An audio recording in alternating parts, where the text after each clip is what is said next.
Bismillahirrahmanirrahim. Assalamualaikum warahmatullahi wabarakatuh. Salam hebat, salam macam. Bagaimana kabar anak-anakku hari ini? Insya Allah semoga dalam keadaan sehat-sehat ya. Nah, sebelum kita memulai pembelajaran hari ini, marilah kita berdoa bersama. Selesai. Semoga kegiatan hari ini dirahmati oleh Allah Subhanahu wa Ta'ala. Materi pembelajaran hari ini adalah kompetensi dasar 33, yaitu menuliskan kata dasar dan kata berimbuhan dan ejaan yang benar. Tujuan pembelajaran yang anakku sekalian harus capai: 1. Peserta didik dapat menuliskan kata dasar dan kata berimbuhan dan ejaan yang benar. 2. Peserta didik dapat menerjemahkan kalimat bahasa Bugis ke dalam bahasa Indonesia dengan struktur dan ejaan yang benar. Nah, pertanyaannya, apa itu afiks dan apa itu prefiks?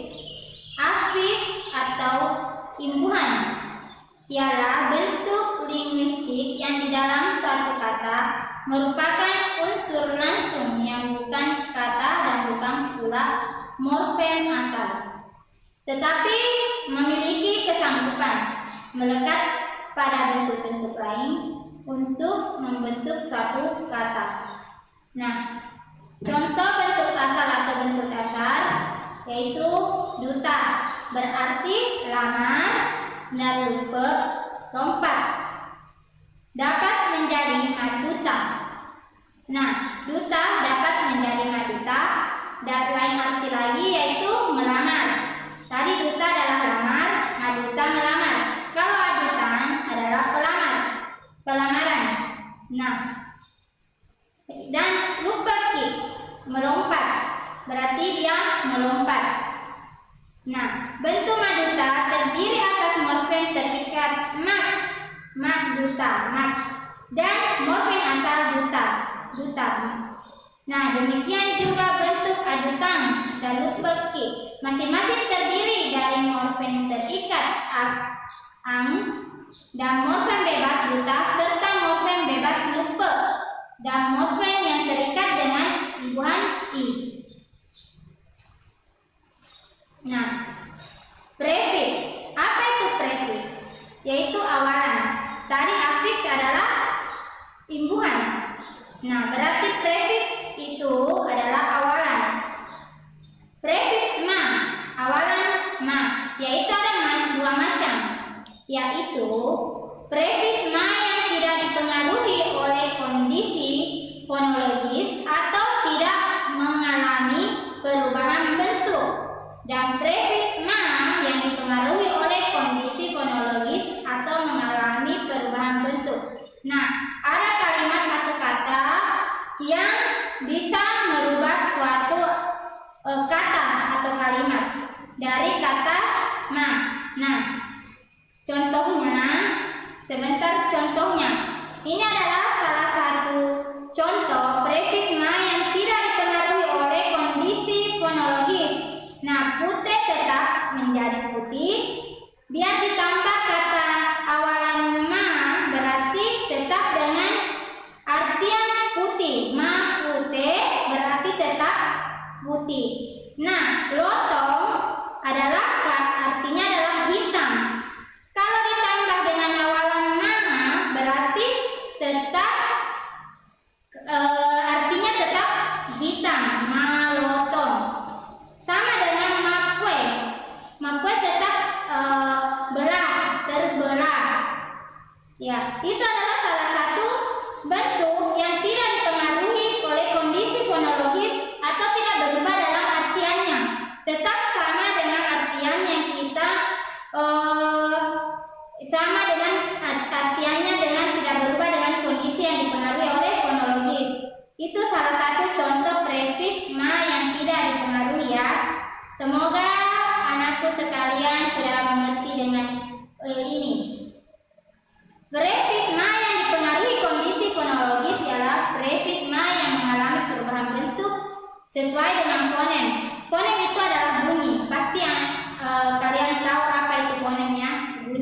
asal kata dasar yang didekatinya. Nah, contohnya, 1. Apabila prefix ma melekat pada kata dasar yang berfonem awal vokal. Nah, a, i, u, e, dan o, prefix tersebut mempunyai variasi bentuk. Nah, prefix ma dapat muncul dalam bentuk kata man.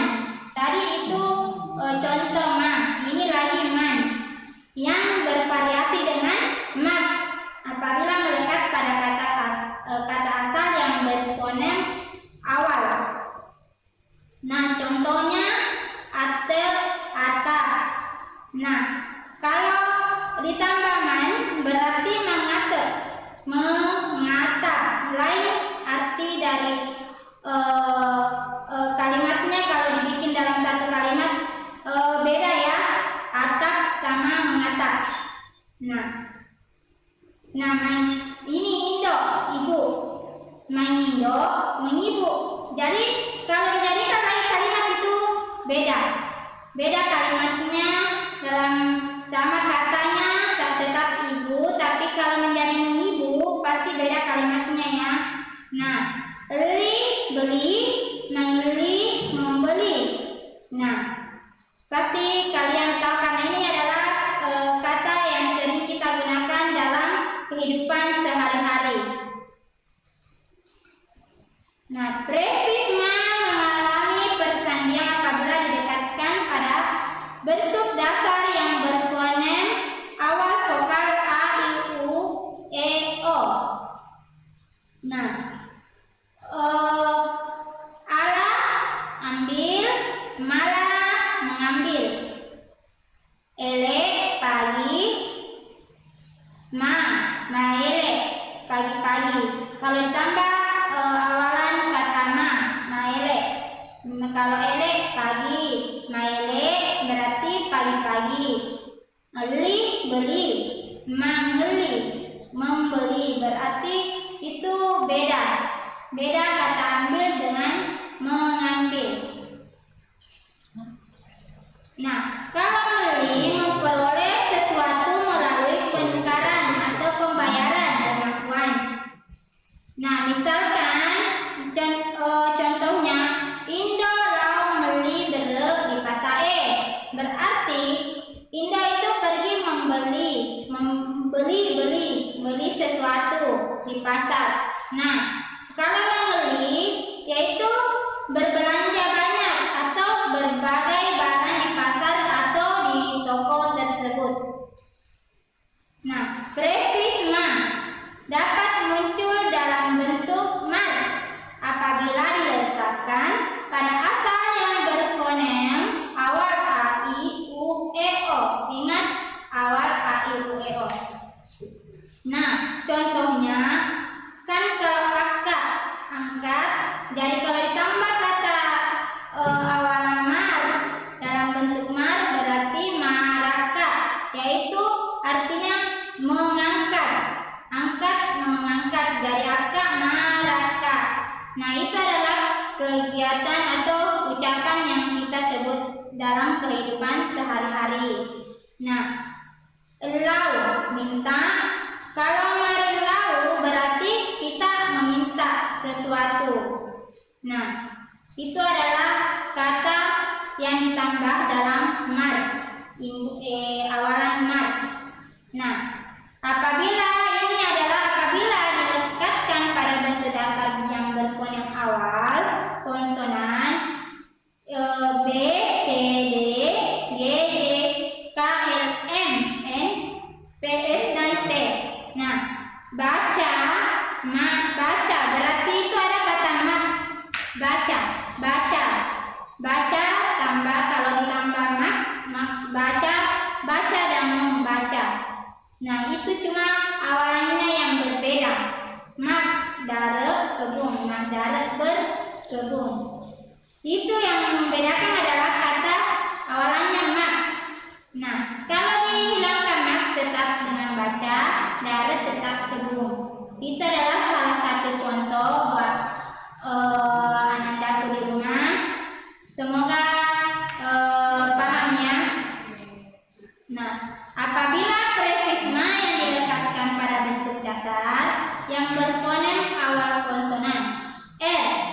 Nah, tadi ini prefiks tersebut akan berubah bentuk menjadi mak. Nah, contohnya ini contoh mak. Tadi sudah ada repak, ada pecah. Berarti kalau merepak tetap pecah. Nah, itu kan tidak berubah. Tidak berubah dalam artiannya, tidak berubah. Tetap. Nah, berarti itu termasuk afiks atau prefiks. Nah, kalau rasa, berarti kalau dalam bahasa Bukinya tetap rasa, tapi kalau ada mannya, beda lagi artiannya man rasa. Berarti itu dipengaruhi oleh fonologis karena sudah berbeda arti. Man rasa berarti susah. Nah, kalau rasa berarti rasa. Nah, mak rekeng berarti hitung, mak dekeng menghitung. Nah, cuma itu bedanya kalau ditambah mak dekeng berarti beda artian lagi ya. Nah, selanjutnya apabila prefiks ma melekat pada bentuk dasar yang berfonem awal semivokal w pada awal kata dasar berubah menjadi fonem b, sedangkan ma berubah menjadi ma. Nah, contohnya weni berarti malam, mak beni berarti bermalam. Jadi kalau ditambah mak pasti beda. Weni malam, mak beni bermalam. Nah, mak betah memotong, betah artiannya adalah potong. Jadi beda dan kalau dibentuk dalam satu kalimat. Nah, perlu dijelaskan di sini bahwa ada beberapa kata dasar yang menyimpan dari kaidah tersebut di atas. Misalnya kata jadi berarti jadi. Nah, dan prefiks ma fonem awalnya berubah menjadi c, caji. Jadi caji. Sedangkan ma berubah menjadi man. Jadi bentuknya bukan majaji atau mencaji. Menjadi, nah, menjadi atau mencaji sama dengan artinya menjadi. Prefiks ma yang berkombinasi dengan kata kagak, jadi selisih akan berubah menjadi man, sehingga kombinasinya menjadi man kagak, berselisih bukan mak kagak. Man kagak berarti berselisih bukan mak kagak. Nah, itu. Jadi kita harus mengerti bagaimana kita menggunakan kata mak dan man, mencaji, menjadi atau man kagak itu yang benar berselisih bukan mak kagak. Nah, makna prefiks ma. Nah, makna prefiks ma ini adalah yang kalau melakukan satu pekerjaan seperti yang disebut pada kata dasar. Ini melakukan pekerjaan. Misalnya mas sesa berarti dia mencuci. Dia melakukan satu pekerjaan. Mas sapa berarti dia mencari. Itu adalah suatu pekerjaan. Nah, majama bekerja. Melakukan perbuatan dengan menggunakan alat seperti yang tersebut pada kata dasar, misalnya mak bingkung. Itu adalah salah satu melakukan perbuatan atau sedang dalam bekerja tapi menggunakan alat. Mas sering menyapu. Mas sepeda bersepeda.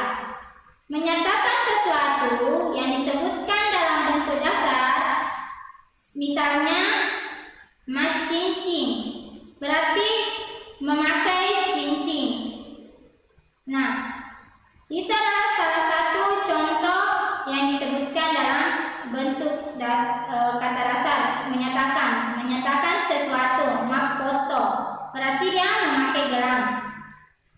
Nah, kalau menyatakan tindakan yang berbalasan, misalnya majama berarti dia bersalaman. Itu adalah tindakan.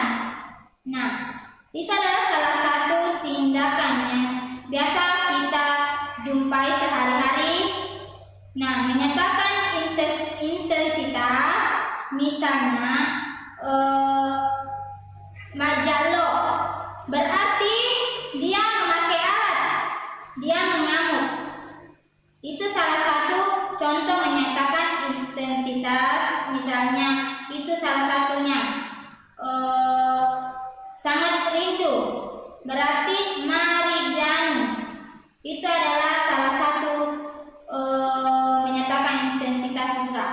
Nah, selanjutnya memakai sesuatu yang dinyatakan dalam bentuk dasar, misalnya ini adalah memakai sesuatu.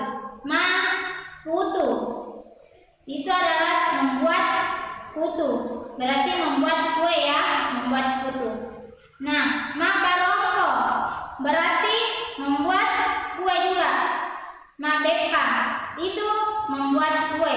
Kalau dalam artian bepa berarti membuat kue. Tapi kalau putu berarti itu juga kue, tapi membuat salah satu kue yang kita bikin. Nah, menjadi seperti yang dinyatakan dalam bentuk dasar, misalnya ini adalah kata menjadi. Malehu berarti dia menjadi bundar. Malampe menjadi panjang. Ini bukan menjadi loya, tapi menjadi layu ya, karena di situ apa lagi? Makele. Nah, makele bukan menjadi loya, sama salah situ ya, bukan menjadi loya, tapi menjadi layu. Makele. Nah, itu nomor 7, makele menjadi layu, bukan loya. Selanjutnya menyatakan dalam keadaan yang dinyatakan dalam bentuk dasar, misalnya bernanah. Dalam keadaan bernanah berarti manana. Nah, selanjutnya kalau dalam keadaan menyala itu adalah malua berarti menyatakan dalam keadaan ini. Nah, dalam keadaan kabur berarti apa? Dalam keadaan kabur adalah masalau. Contohnya itu masalau pakitana. Nah, berarti itu buramki penglihatannya. Nah, selanjutnya ini ada tautan untuk mengisi tugas dan daftar hadir yang tersedia pada kolom deskripsi video pembelajaran hari ini. Silahkan diisi dan dikerjakan untuk tugasnya dalam daftar hadirnya. Nah, baiklah anak-anakku, inilah materi singkat yang saya bawakan tentang menuliskan kata dasar dan kata berimbuhan dan ejaan yang benar. Semoga menambah wawasan untuk anak-anakku. Belajarlah di rumah masing-masing. Meskipun kita pada masa COVID-19 perlu diketahui anak-anakku bahwa tetap patuhi protokol kesehatan, jaga jarak saat di tempat kerumunan. Nah, motivasi untuk anak-anakku di rumah, jangan pernah berhenti belajar, karena hidup tidak pernah berhenti mengajarkan, karena belajar adalah harta karun yang akan selalu mengikuti pemiliknya kemanapun juga. Nah, semangat usaha meskipun situasi semakin sulit adalah tanda kesuksesan untuk kita semua. Terima kasih telah mengikuti pembelajaran hari ini. Wassalamualaikum